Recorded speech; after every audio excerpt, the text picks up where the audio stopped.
There are 5 dumbbell moves almost nobody trains. They burn more fat than an hour on the treadmill.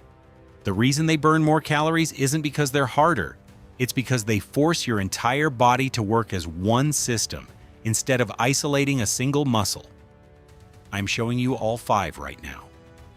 You have probably tried the usual dumbbell routine and hit a wall. It's because your exercise selection is limiting how much muscle your body has to recruit at once. The 5 exercises today are big multi-joint movements. They challenge your whole body at once. Some you have never seen. Others you dismissed because they looked awkward. That is exactly why they still work. The Dumbbell Man Maker, the Metabolism Nuke. Here is the problem. Most people train muscles one at a time. Your body does not build strength that way. The Man Maker fixes that. It chains a push-up, a row, a squat, and a press into a single rep. Stand holding a dumbbell in each hand. Hinge down and set them on the floor. Step or jump back into a push-up position. Perform the push-up. Row each dumbbell to your side. Jump or step your feet back toward your hands. Clean the weights to your shoulders as you stand. Press them overhead. That is 1 rep. Count the muscles working here. Chest from the push-up, back from the rows, core from the plank and the anti-rotation, legs from the squat stand, shoulders and triceps from the press, hip flexors from the jump, forearms from gripping the whole time. Almost nothing in your body sits idle during this movement. A 2002 study by Schwenke-McCat and McBride tested a 31-minute full-body circuit. Resting metabolism rose by 4.7%. It stayed elevated for 38 hours afterward. The Man Maker compresses that same full body demand into one exercise. You get the push, the pull, the squat, the hinge, the press, all in a single rep. Honesty time. This one is hard. If you are new to it, start with 3 sets of 5 reps. Use light dumbbells. 15 or 20 pounds is plenty to start. There is no shame in going light. Even a small load will leave you breathing hard. Add weight and reps once the pattern feels smooth. There is no rush. He reverse lunge to curl to press, the 3-in-1 torch. This part matters. Hold a dumbbell in each hand at your sides. Step back into a reverse lunge. As you drive back up, curl the dumbbells to your shoulders. Then press them straight overhead. Lower and repeat on the other leg. What makes this special is the total absence of rest inside the rep. Quads and glutes fire during the lunge. Biceps fire during the curl. Shoulders and triceps fire during the press. Your core works the entire time to keep you balanced on one leg. 3 exercises, 1 continuous chain. That combination is the real long-term advantage. Muscle tissue is metabolically active. More muscle means more calories burned at rest. Program 3 sets of 8 reps per side. Go lighter than you think you need. The fatigue from stacking 3 movements together builds fast. Keep the lunge, the curl, and the press flowing as one motion, not 3 separate choppy steps. Myth busting. Most people believe more weight always means more results, and that belief is wrong here. Heavier dumbbells during compound movements usually break your form first. Broken form means smaller range of motion and less muscle recruited. The goal is simple. Train your metabolism, not your failure. Lighter and controlled beats heavy and sloppy every single time in these 5 moves. The dumbbell swing. The hip detonator. Here is the mistake most people make. They assume swings only work with a kettlebell. The dumbbell version has its own advantages. Grip changes everything. Cupping one end of a dumbbell demands more from your forearms and hands than a kettlebell handle does. Load distribution changes too. A kettlebell carries its mass below the handle. A dumbbell spreads that mass more evenly. That shift challenges your posterior chain in a different pattern. Your hamstrings and glutes still do most of the work, but your body cannot coast on autopilot. This is a hip hinge movement. You drive through your hips to send the weight forward. If your shoulders give way before your hips, then you're doing it wrong. It is ballistic. That means speed and power drive the movement. Ballistic training recruits fast twitch muscle fibers. Those fibers cost more energy to use and to recover from. More energy cost means more calories burned during and after training. Program 4 to 5 sets of 15 to 20 reps. Use one heavier dumbbell. Snap your hips forward explosively at the top of each rep. This should feel fast, not slow and cautious. Your heart rate spikes within the first set. The Renegade row. The core crusher. Reality check. Rowing from a plank sounds simple.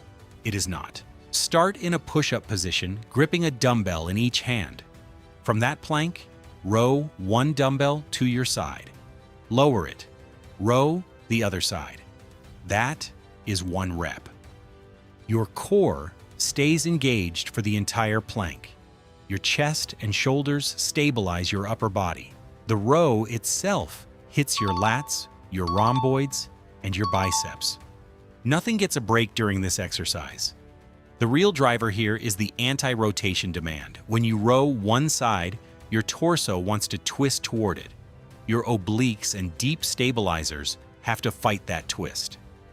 A 2005 study by Bam and colleagues found unilateral loading activates the core significantly more than lifting with both sides.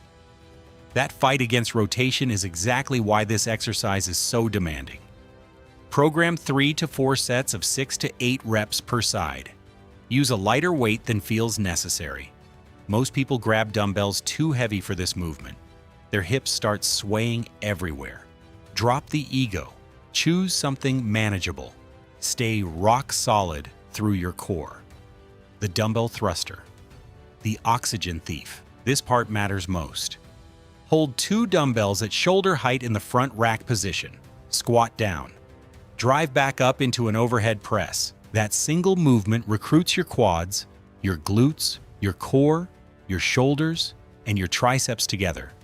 It is essentially your entire body working at once. Because each arm holds its own dumbbell, your stabilizer muscles fire constantly to keep both weights balanced. Neither side can cheat. Your legs are your largest muscles. Your upper back and shoulders are next. A squat press trains both at once. That combination creates enormous metabolic demand. Your heart rate spikes fast. You will be breathing hard by rep 10. Program 4 sets of 10 to 12 reps with a moderate weight. Do not chase heavy loads here. Keep the tempo steady and controlled. By your 3rd set, you will understand exactly why this move made the list. Why this beats cardio for fat loss. Now let us connect the dots. The principle behind all 5 exercises is metabolic disruption. When multiple muscle groups move through a large range under load, your body has to mobilize massive energy to fuel that work. Glycogen gets depleted. Metabolic byproducts build up. Your nervous system gets taxed. After the workout, your body has to repair all of it. That repair costs energy. Energy cost means calories burned. Compare that to a moderate treadmill walk. Your heart rate rises a little. You burn calories while moving. Then you stop, and the burning stops with you. Minimal disruption, minimal repair. Lower total expenditure across the full day, even after a full hour of walking. Now stretch this across weeks.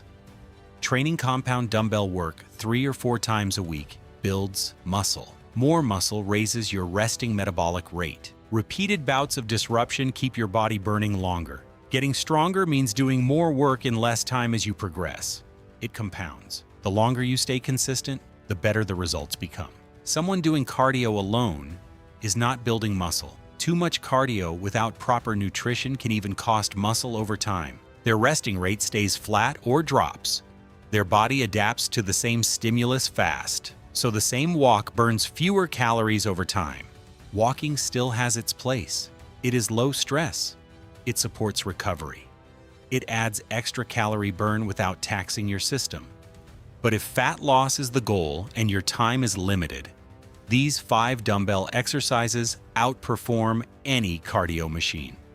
The programming guidance. If you want structure around these 5 moves, the same principles apply regardless of age or training background. Progressive overload matters more than random effort. Planned recovery matters more than pushing every single session. This becomes especially relevant once you pass 40. Recovery windows lengthen. Joints need more careful loading. Fewer precise hard sets tend to outperform long, high-volume splits at that stage. A sample structure looks like this. Man makers for 3 sets of 5 reps. Reverse lunge to curl to press for 3 sets of 8 reps per side. Dumbbell swings for 4 sets of 15 reps. Renegade rows for 3 sets of 8 reps per side. Dumbbell thrusters for 4 sets of 10 reps. Rest 60 to 90 seconds between each. The full session takes about 30 to 35 minutes. Run this full circuit 2 to 3 times per week. Leave at least 1 rest day between sessions. Here is the one big thing to remember. Multi-joint dumbbell training creates a metabolic response that isolated exercises simply cannot match. Start small. Pick 2 or 3 of these 5 moves. Add the rest as your technique improves. Which one do you think will challenge you the most? Drop your guess before you even try it, then come back and see if you were right. These exercises work because they are demanding. They work because they recruit your entire body. And they work because your metabolism stays elevated long after you leave the gym. Stay consistent. Your body adapts to what you repeat, not to what you attempt once.